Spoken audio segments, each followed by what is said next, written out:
Kisah api 4, 4 apa 5 tuh, 4.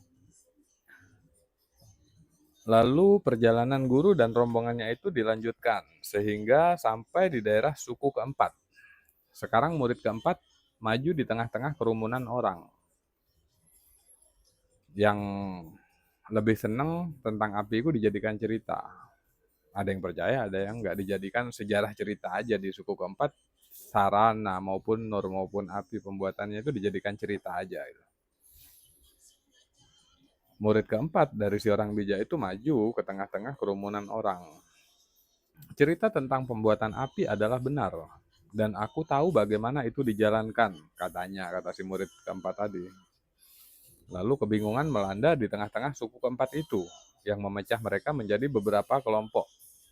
Sebagian berkata, mungkin ucapanmu ada benarnya, dan jika benar kami ingin tahu bagaimana cara membuat api. Tapi ketika orang-orang ini diselidiki oleh guru dan para pengikutnya, ternyata kebanyakan dari mereka sangat ingin mengetahui bagaimana pembuatan api ini digunakan untuk kepentingan pribadi. Dan tak menyadari bahwa api itu bisa digunakan untuk kemajuan manusia, peradaban manusia. Begitu dalam legenda yang sudah terdistorsi masuk ke dalam pikiran sebagian orang suku keempat itu, sehingga mereka berpikir bahwa mereka dalam kenyataannya merepresentasikan kebenaran yang sering tidak seimbang. Sehingga mereka tak bisa membuat api sekalipun mereka diberitahu bagaimana cara melakukannya. Udah kadang melekat pada mitos, pada cerita. Malah lebih pikirannya itu udah masuk ke ceritanya, bahwa itu sesuatu yang sakral. Membuat api itu udah adalah sejarah yang melegenda, sesuatu yang sakral. Bisa di ngerti nggak ya? Apa-apa lah. Diulang-ulang aja kalau besok ketemu videonya. Di suku keempat malah ya kayak gitu, setelah diajarin malah setiap orang yang mau diajarin itu memakainya untuk kepentingan pribadi. Bahwa ada yang belum bisa pakai, dia berkeyakinan bahwa nggak semua orang bisa membuat api. Wah, gitulah kira-kira.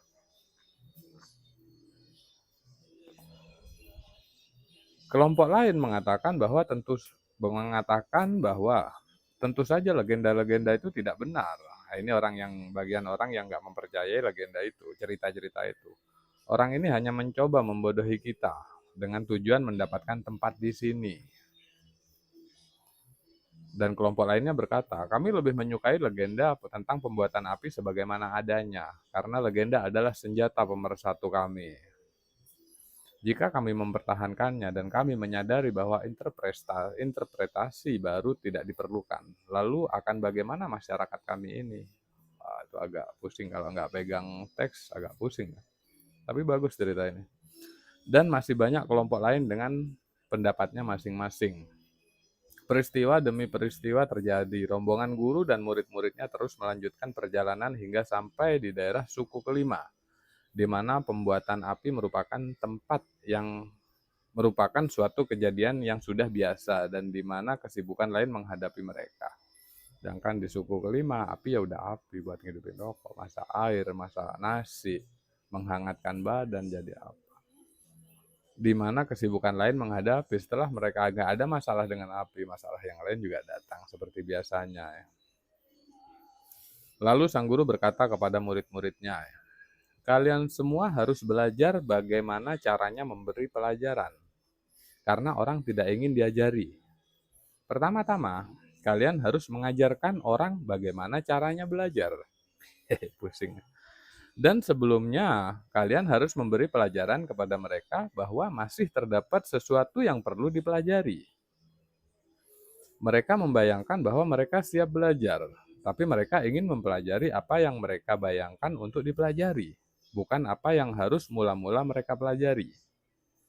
Ketika kalian sudah mempelajari ini semua, maka kalian bisa merencanakan cara untuk belajar, membuat kurikulumnya. Pengetahuan tanpa kapasitas khusus untuk mengajar tidaklah sama dengan pengetahuan dan kapasitas itu sendiri. Cerita Ahmad Al-Badawi, wafat tahun 1276. Udah ke video selanjutnya aja.